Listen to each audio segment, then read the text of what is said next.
दोस्तों आज हम लोग बात करने वाले हैं ऐसी समस्या के बारे में जिससे दुनिया के 13% लोग 13% जो पॉपुलेशन है वो उससे पीड़ित है।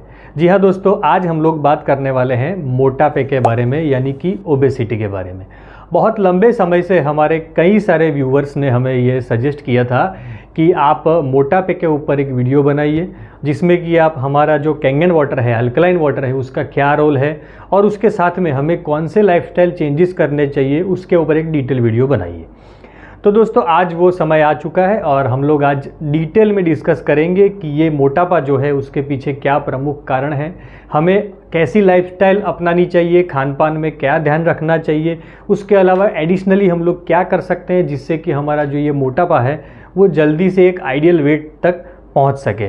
और उसके बाद हम लोग कैंगन वाटर का कैसे उपयोग करना है मोटापे के अंदर स्पेशली, उसके बारे में भी डिस्कस करने वाले हैं। तो दोस्तों पूरा वीडियो ज़रूर से आप देखिए और ये इन्फॉर्मेशन बहुत ही सिंपल फॉर्म में मैं आपके सामने प्रेजेंट करूंगा, क्योंकि मैंने देखा कि वैसे तो YouTube के ऊपर ये मोटापे के ऊपर भरमार है वीडियो की, पर ज़्यादातर मैंने जो इन्फॉर्मेशन देखी वो बहुत ही कॉम्प्लिकेटेड है और एक नॉर्मल जो ह्यूमन बीइंग, नॉर्मल आदमी जो है वो उसे प्रॉपर फॉलो नहीं कर सकता, ऐसा ज़्यादातर कंटेंट अवेलेबल है। पर मैं आज ऐसा नहीं करने वाला हूं, मैं बहुत ही सिंपल फॉर्म में आपको बताऊंगा। वैसे भी देखा जाए तो वेट को कम करना इतना भी मुश्किल नहीं है जितना आजकल लोग इसे प्रेजेंट कर रहे हैं। मैं मानता हूं कि अगर आप प्रॉपर डिसिप्लिन के साथ और कंसिस्टेंसी के साथ मैं कुछ जो टिप्स बता रहा हूं वो अगर फॉलो करेंगे तो आप जल्दी से अपना वजन कम कर पाएंगे, और वो भी बहुत ही सिंपल तरीके से, कोई भी बर्डन लिए बिना। तो दोस्तों सबसे पहले आपसे रिक्वेस्ट है कि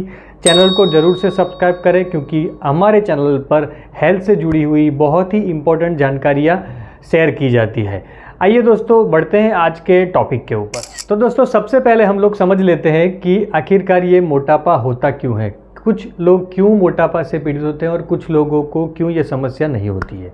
तो उसके प्रमुख कारणों के बारे में हम लोग चर्चा करेंगे। सबसे पहला जो कारण है वो आज के समय में जो अर्बनाइजेशन, यानी कि हमारी लोगों की जो करंट लाइफस्टाइल है उसकी वजह से ये समस्या ज़्यादा बढ़ रही है, जिसमें सेडेंट्री लाइफस्टाइल, यानी कि आपका जो इनएक्टिविटी, लैक ऑफ एक्सरसाइज, जीवन में फिजिकल एक्टिविटी का कम होना, ये सबसे प्रमुख कारण माना जाता है। आपका जो कैलोरी इंटेक है और आपका जो फिजिकल एक्सरसाइज या मूवमेंट का जो प्रॉपर प्रपोर्शन है वो कहीं ना कहीं गड़बड़ाया हुआ है। यानी आप जितना खाते हैं, जितना कैलोरी लेते हैं, उतना कैलोरी आप कहीं ना कहीं बर्न नहीं कर पाते। उसके रीज़न कई सारे हो सकते हैं, जैसे कि आपका कोई ऐसा प्रोफेशन हो, आप जिस तरीके से काम कर रहे हो वो हो, अगर आपको कोई बीमारी हो, या आलस भी हो सकता है। तो जितनी कैलोरी आप इंटेक कर रहे हैं उतनी बर्न नहीं कर पा रहे हैं, उसकी वजह से ये मोटापा बढ़ रहा है। सिंपल लैंग्वेज में कहे तो ये कहा जाएगा। दूसरा जो कारण है आजकल के जो डाइट्स है उसमें भी कुछ सर्टेन फूड्स है, कुछ प्रकार के जो ऐसे फूड्स हैं जिसमें खास करके डेयरी फूड्स का आजकल चलन बहुत ही बढ़ गया है, जैसे कि चीज़, पनीर, बटर। ये जो सारी चीज़ें हैं वो हमारे हार्मोन को भी इम्बैलेंस करती है और शरीर में फैट की मात्रा भी बढ़ाती है। तो उसकी वजह से हमारा ये जो मोटापा है वो बढ़ता रहता है। तो ये फूड्स और साथ में शुगरी फूड्स, यानी कि मीठे खाद्य पदार्थ जो होते हैं जिसके अंदर शुगर की मात्रा होती है, कई सारे पैकिंग फूड्स मैंने देखा है कि जिसके अंदर शुगर की मात्रा बहुत होती है, और मिठाई वगैरह, स्वीट्स वगैरह जो है उसके अंदर भी शुगर की मात्रा इतनी ज़्यादा होती है। और ज़्यादातर हम लोगों ने देखा है कि आजकल जो fast food, junk food, ice cream वगैरह का भी चलन इतना बड़ा है, तो शुगर की मात्रा कहीं ना कहीं हम लोग ज़्यादा कंज्यूम कर रहे हैं। तो शुगर एक चीज़ हो गई। उसके बाद हो गया रिफाइंड फ्लोर, यानी कि मैदा। जितनी भी चीज़ों में मैदा आता है, यानी बेकरी प्रोडक्ट्स है, ये जो समझ लीजिए कि आप पाव खाते हैं, ब्रेड्स खाते हैं, बिस्किट्स खाते हैं, केक खाते हैं, ये जो सारी चीज़ें हैं उसके अंदर रिफाइंड फ्लोर यूज़ किया जाता है। और रिफाइंड फ्लोर हमारे डाइजेस्टिव सिस्टम के लिए और हमारे ओवरऑल हेल्थ के लिए बहुत ही नुकसानकारक है। तो कहीं ना कहीं ये मोटापा में भी ये कंट्रीब्यूट करता है। और ऑयली फूड्स जो है वो बहुत ही ज़्यादा फैट होता है जिसके अंदर, जिसकी वजह से कई बार हमें दूसरी भी बीमारियां जैसे कि हार्ट डिसीज़ वगैरह भी होते हैं। तो ऑयली फूड्स, ये जो सारे फूड्स मैंने बताए, ये सारे फूड्स मोटापा बढ़ाने में बहुत ही बड़ा योगदान देते हैं।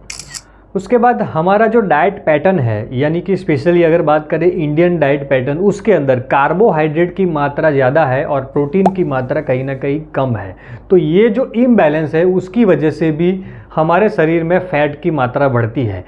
जो प्रोटीन का प्रोपोर्शन होता है उसकी जगह पे हम लोग कार्बोहाइड्रेट खाते हैं, यानी कि हम गेहूँ, चावल, ये जो सारी अनाज है उसके अंदर कार्बोहाइड्रेट की मात्रा बहुत ही ज़्यादा होती है। और उसके सामने हम लोग जो दालें होती है, पल्सिस होते हैं, जिसके अंदर प्रोटीन की मात्रा ज़्यादा होती है, वो कहीं ना कहीं कम खाना प्रीफर करते हैं। तो ये अगर प्रोपोर्शन आपका इम्बैलेंस है तो भी मोटापा बढ़ेगा। तो हमें क्या करना है उसके बारे में हम लोग आगे डिस्कस करेंगे, कौन सा अनाज खाना है और साथ में प्रोटीन भी हम लोग कैसे ज़्यादा बढ़ा सकते हैं। तो याद रखिए ये बहुत ही अहम मुद्दा है कि कार्बोहाइड्रेट यानी गेहूँ, चावल जितना आप ज़्यादा खाएंगे उतना आपका जो फैट है वो बढ़ेगा, क्योंकि कार्बोहाइड्रेट कहीं ना कहीं वो कन्वर्ट हो जाता है आगे जाके ग्लूकोज में, और ग्लूकोज के बाद में फैट में कन्वर्ट होता है। तो ये बहुत ही इंपॉर्टेंट है। इसके बारे में अगर आपको ज़्यादा जानकारी चाहिए तो आप ज़रूर से व्हीट बैली नाम की एक बुक है वो ज़रूर से पढ़िए, मैं उसकी लिंक आपको डिस्क्रिप्शन में दे दूंगा। उसके बाद जो फैक्टर आता है वो है हार्मोनल इम्बैलेंस। कई बार क्या होता है कि हमारी लाइफस्टाइल हम लोग ठीक ठाक मेंटेन कर लेते हैं, पर हमारा हार्मोनल इम्बैलेंस इतना होता है जिसकी वजह से ओबेसिटी बढ़ती है। ये फैक्टर खास करके महिलाओं में लागू होता है, क्योंकि महिलाओं में जो मेंस्ट्रुअल साइकिल होता है वो कई बार इरेगुलर होता है। तो irregular menstrual cycle, menopausal condition, यानी कि जब साइकिल मेंस्ट्रुअल साइकिल बंद हो जाता है तब, और प्रेगनेंसी के टाइम पे हार्मोनल चेंजेस आते हैं तब भी वजन बढ़ने का एक खतरा बढ़ जाता है। उसके बाद में कई जो स्त्रियां होती है वो गर्भ निरोधक गोलियां लेती है, तो वो भी एक तरीके का हार्मोन ही है, वो बाहर से हम लोग अपने बॉडी में डाल रहे हैं, तो वो भी एक कारण हो सकता है आपके वेट बढ़ने का। और उसके बाद थायराइड नाम का जो रोग होता है, थायराइड नाम की जो समस्या होती है, वो भी हमारा वेट बढ़ाने में प्रमुख कारण हो सकती है। तो ये जो हार्मोनल इम्बैलेंस है वो कहीं ना कहीं हमारे वेट को बढ़ाता है, तो इसको भी ध्यान में रखना बहुत ही ज़रूरी है। आगे हम लोग बात करेंगे कि इसके लिए हम लोग क्या कर सकते हैं और हमारा कैंगन वाटर इसमें कैसे यूज़फुल है। आखिरी जो कारण है वो है स्ट्रेस। देखिए वे वैसे मैंने आखिर में ये कारण आपको बताया, पर ये देखा जाए तो सबसे पहला कारण हो सकता है, क्योंकि स्ट्रेस से की वजह से हमारे बॉडी के जो इंटरनल ऑर्गन होते हैं वो बहुत ही ज़्यादा इफ़ेक्ट होते हैं। ये हमें बाहर से दिखाई नहीं देता है, पर अंदर से ये हमें बहुत ही डैमेज कर रहे हैं। कौन सा ऐसा ऑर्गन नहीं है जो स्ट्रेस की वजह से इफ़ेक्ट नहीं हो रहा होता। सभी ऑर्गन हमारे इंटरनली, खास करके हमारी डाइजेस्टिव सिस्टम इफ़ेक्ट होती है, उसकी वजह से कहीं ना कहीं ये मोटापा जो है वो बढ़ता है। तो स्ट्रेस को कंट्रोल करना बहुत ही ज़रूरी है। हमारी लाइफ हम इतनी कॉम्प्लिकेटेड ना बना दे, इतने हमारी माया जाल है इतनी ना बिछा दे जिसकी वजह से हमारी लाइफ में जो स्ट्रेस है वो बढ़ता रहे। हमें ऐसा प्रयत्न करना है कि भले लाइफ में कुछ कम अचीव कर पाएँ, पर स्ट्रेस जो है वो हमारी लाइफ में बहुत ही कम होना चाहिए और उसको हमें मैनेज करना ज़रूर से आना चाहिए। तो ये चीज़ आप समझ लीजिए, स्ट्रेस की वजह से भी मोटापा बढ़ता है। तो दोस्तों अब तक हमने जान लिया कि ये जो मोटापा है उसके प्रमुख कारण क्या है, आखिरकार हमें करना क्या है, आप ये सवाल ज़रूर से पूछ रहे होंगे। तो मैं आज आपको बहुत ही इम्पोर्टेंट गोल्डन टिप्स देने जा रहा हूँ। अगर आपने इतना फॉलो कर लिया तो समझ लीजिए आपकी वेट लॉस जर्नी है वो स्टार्ट हो गई। सबसे पहला जो रूल है वो है दिन में सिर्फ 2 बार ही खाना खाना। उसके पीछे बहुत डीप साइंस है, पर इतना ज़्यादा डिटेल में जाने की ज़रूरत नहीं है हमें। सिर्फ दिन में 2 बार ही खाना खाइए। अब वो डिनर, ब्रेकफास्ट, लंच, स्नैक्स कुछ भी आप वो सब छोड़ दीजिए, सिर्फ दिन में 2 ही बार। यानी अगर आप सुबह 1 बार खाना खा रहे हैं तो शाम को वो भी 8 बजे से पहले।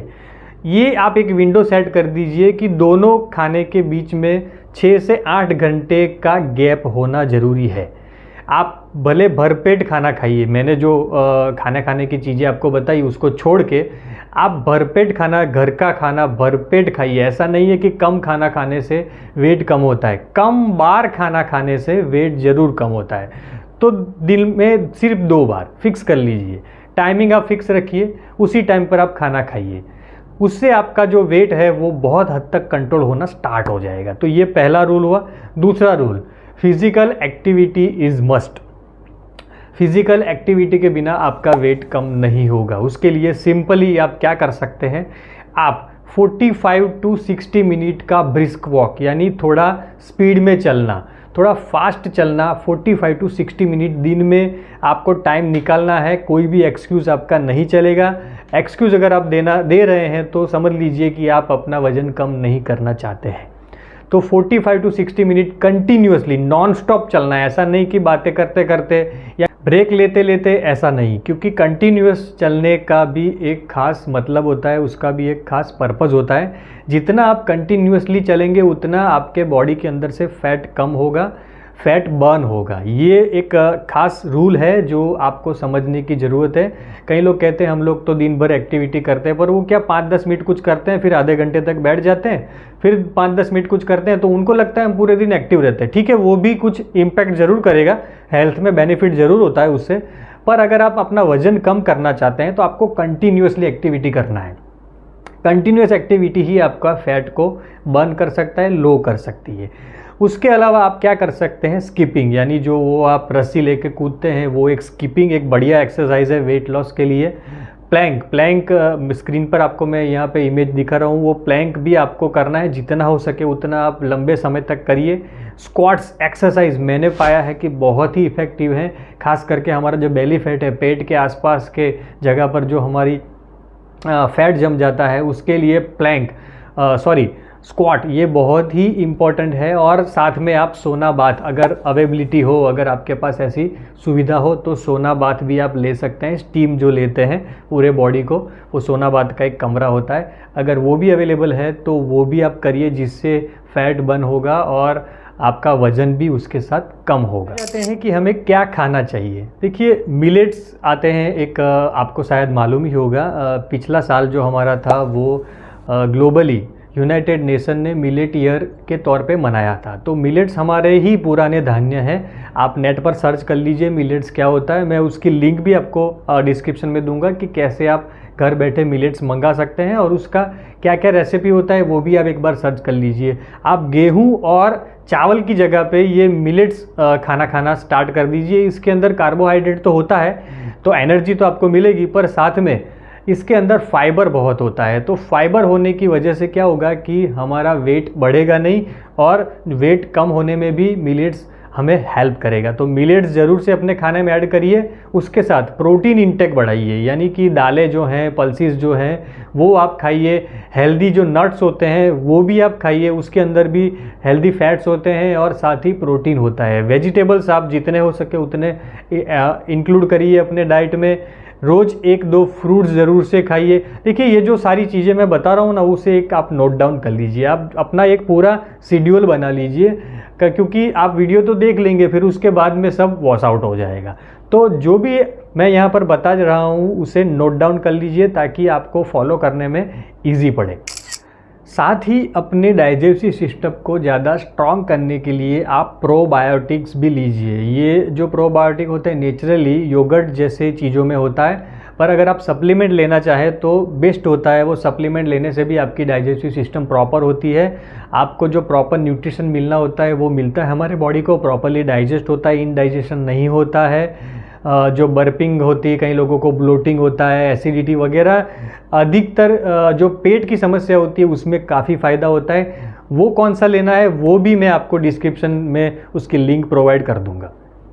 तो दोस्तों, हमने समझ लिया कि क्या खाना है, क्या नहीं खाना है, कौन सी एक्सरसाइज करनी है, दूसरे कौन से लाइफस्टाइल चेंजेस करने हैं, ये हमने समझ लिया। आखिरकार अब हम आते हैं हमारे मेन मुद्दे पे, यानी कि कैंगन वाटर का क्या रोल है। देखिए, कैंगन वाटर हमें प्रॉपरली हाइड्रेट करता है। हाइड्रेट करने की वजह से हमारा जो डाइजेस्टिव सिस्टम होता है, हमारा एनर्जी लेवल होता है वो बढ़ता है, तो हम फिज़िकली भी ज़्यादा एक्टिव रहते हैं, डाइजेस्टिव सिस्टम को करेक्ट करता है। अल्कलाइन वाटर जो है हमारी जो ओवरऑल बॉडी का एसिडिक नेचर है उसको भी कम करता है, जिसकी वजह से भी बॉडी एक नेचुरल अल्कलाइन वे में जाता है, जिससे बॉडी में फैट एक्यूमुलेशन नहीं होता है। हमारे इंटरनल ऑर्गन जितने भी होते हैं ना, वो अल्कलाइन वाटर की वजह से ज़्यादा हेल्दी और ज़्यादा प्रॉपरली एक्टिव हो जाते हैं। तो जो भी काम उन्हें करना है वो ठीक तरीके से करने लगेंगे, तो कहीं ना कहीं ये जो हमारी ओबेसिटी है, ज़्यादा बढ़ा हुआ वजन है, वो धीरे धीरे कम होना स्टार्ट हो जाएगा। देखिए, प्रॉपरली हाइड्रेट होने की वजह से हमें बार बार जो भूख लगती है, खाने की जो क्रेविंग होती है वो भी नहीं होती है। कई बार क्या होता है कि हमारे बॉडी को चाहिए होता है वाटर, पर उसकी वजह से हमें ब्रेन में सिग्नल जो मिलता है, हम समझ लेते हैं कि हमें भूख लगी है, हम पानी की जगह पर हम खाना खा लेते हैं, तो उसकी वजह से भी हमारा जो ये वज़न है वो बढ़ता है। तो ये जो कैंगन वाटर है हमें प्रॉपरली हाइड्रेट करता है, तो ये चीज़ हमें बहुत ही यूज़फुल है। उसके बाद अल्कलाइन वाटर जो होता है वो हमारे मेटाबॉलिज्म को भी एनहांस करता है, यानी बढ़ाता है। मेटाबॉलिज्म एनहांस करना यानी कि क्या, फैट जो होता है उसकी बर्निंग की जो प्रोसेस होती है, उसकी जो स्पीड होती है वो बढ़ जाती है। जैसे कि आप लोगों ने कई बार देखा होगा कि कई लोग ज़्यादा कैलोरी वाला खाना तो खाते हैं पर उनका वजन इतना नहीं बढ़ता। जैसे कि मेरे बॉडी में भी अगर मैं ज़्यादा कैलोरी वाला भी अगर खाना खाऊं तो मेरा मेटाबॉलिज्म फास्ट होने की वजह से वो तुरंत ही कैलोरी बर्न हो जाएगी और इजीली बर्न होती है। और कई लोगों का क्या होता है कि वो थोड़ा सा भी फैट वाला खाना खा ले तो उनको तुरंत ही वज़न बढ़ना स्टार्ट हो जाएगा, तो उनका मेटाबॉलिज्म जो है वो स्लो है। तो ये अल्कलाइन वाटर हमारा मेटाबॉलिज्म को भी इंक्रीज़ करता है, जिसकी वजह से फैट जो बॉडी में एक्स्ट्रा फैट जो अनहेल्दी होते हैं वो फैट जल्दी से बर्न होना स्टार्ट हो जाते हैं। पानी कैसे पीना है? सबसे पहले 9.5 लाइव 3 गिलास एटलीस्ट सुबह पीना ज़रूरी है। उसके बाद ओबेज लोगों को, जिसको मोटापा है, उनको थ्रू आउट द डे पूरे दिन 9.5 ही पानी पीना है। जब तक उनको ना लगे कि उनका वेट आइडियल एक जगह पर पहुंचा है तब तक वो 9.5 पानी रेगुलरली पी सकते हैं। उसके अलावा 11.5 वाटर जो है वो आप 100 ml यानी आधा ग्लास जितना, एक कप जितना जो वाटर होता है वो आप रात को सोते वक्त आप पिएंगे तो उससे भी आपका मेटाबॉलिज्म इम्प्रूव होगा और आपका इंटरनल जो सिस्टम होता है वो ज़्यादा स्ट्रॉन्ग होगा।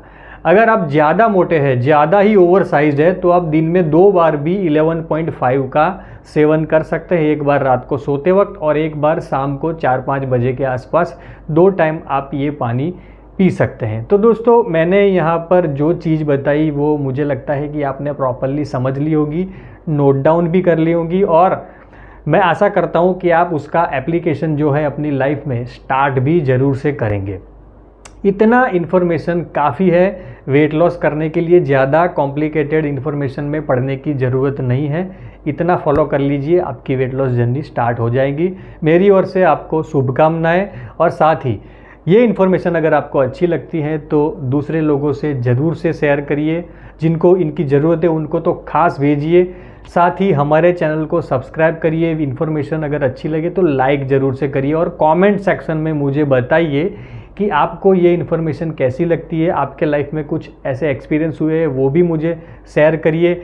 और अगर आप हमसे व्हाट्सएप के माध्यम से जुड़ना चाहते हैं तो मुझे कमेंट सेक्शन में लिंक लिख दीजिए, ताकि मैं आपको व्हाट्सएप ग्रुप की लिंक प्रोवाइड कर सकूं, जिससे आप डायरेक्टली हमसे जुड़ सके। फिर मिलेंगे नए विषय के साथ में। Thank you very much.